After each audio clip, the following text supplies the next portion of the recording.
எல்லாம் இவ கொடுத்த செல்லம். புள்ளைய கண்டிப்பா வளர்த்திருந்தான்னா இந்நேரம் என் பேத்தி தான் பேரனுக்கு பொண்டாட்டியா வந்திருப்பா. அவ வாழ்க்கையும் நல்லா இருந்திருக்கும், நாங்களும் இங்க வந்திருக்க மாட்டோம். சரி விடுங்க அத்தை, பழச பேசி இப்ப என்ன ஆக போகுது? இப்பதான் வாசுக்கு தங்கமான பொண்ணு கிடைச்சிட்டால, அதுக்கு நம்ம தான் கொடுத்து வச்சிருக்கணும். நீ தான் தங்கம் தங்கம்னு சொல்லிட்டு இருக்க, வந்தாதானே உரசி பார்க்க முடியும். ஏற்கனவே உன் பையன் ஒரு பொண்ணு கிட்ட ஏமாந்துட்டான். இன்னொரு தடவை அந்த மாதிரி தப்பு நடக்க கூடாது. நாம கவனமா இருக்கணும் கற்பகம். ஆமா நீ நம்ம சொந்தத்திலேயே பாத்திருந்திருக்கலாம். நான் கூட என் ஒண்ணு விட்ட தங்கச்சி பொண்ணு ஒண்ணு இருக்குன்னு சொன்னேன்.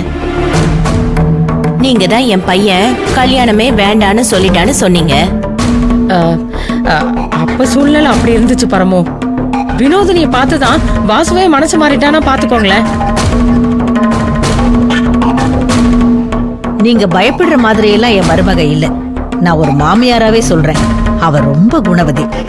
அவளை மாதிரி ஒரு மருமக கிடைக்கிறதுக்கு நீங்க கொடுத்து வச்சிருக்கணும். இங்க நடக்கிறதெல்லாம் பார்த்தா எங்க பேரன் கிடைக்க நீங்க தான் கொடுத்து வச்சிருக்கணும். அவன் ஆஸ்தி என்ன, அந்தஸ்து என்ன?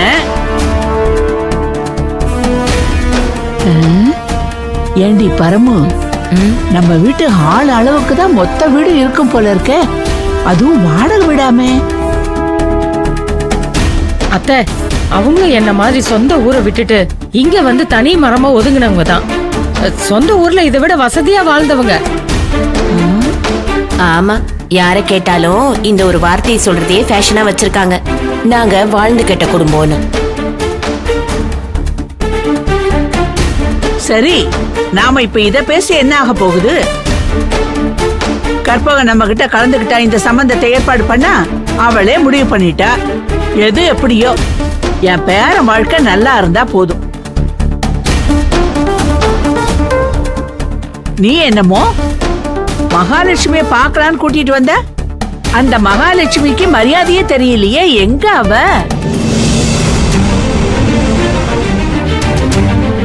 ஐயா பேப்பர்ல என்ன எழுதியிருப்பாரு? ஏதாவது முக்கியமான விஷயமா தான் இருக்கும். ஒருவேளை நான் யாரு, என் குடும்பம் எங்க இருக்குங்கிற முக்கியமான தகவல் ஏதாவது எழுதியிருப்பாரோ?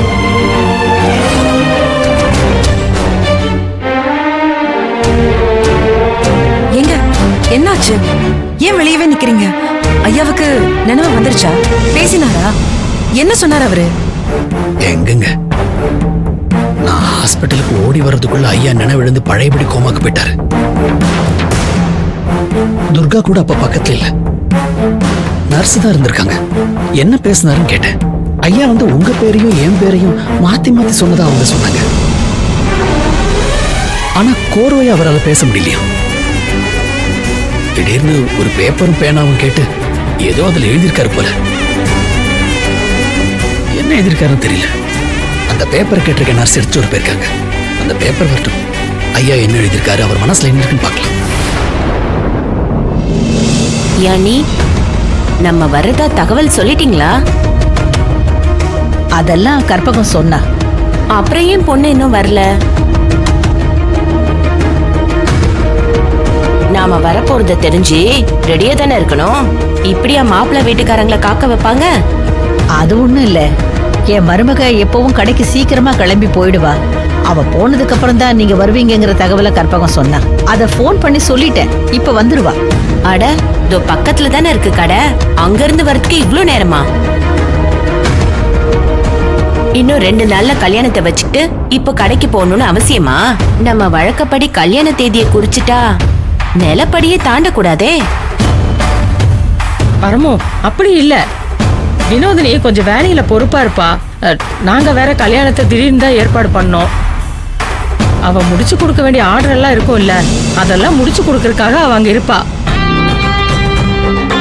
அவ இன்னும் மருமகளாவே ஆகல, அதுக்குள்ள இப்படி விட்டு கொடுக்காம பேசுற? ஆமா, என் மருமகளை நான் எப்படி விட்டு கொடுப்பேன்?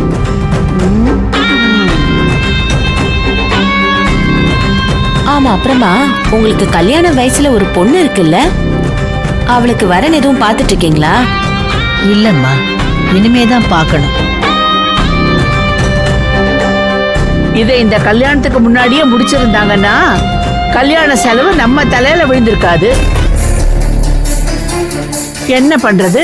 இப்ப என் பேரன் தான் எல்லாத்தையும் தலையில இழுத்து போட்டு பண்ண வேண்டியதா இருக்கு. அதுக்கெல்லாம் அவசியம் ஒண்ணும் இல்ல.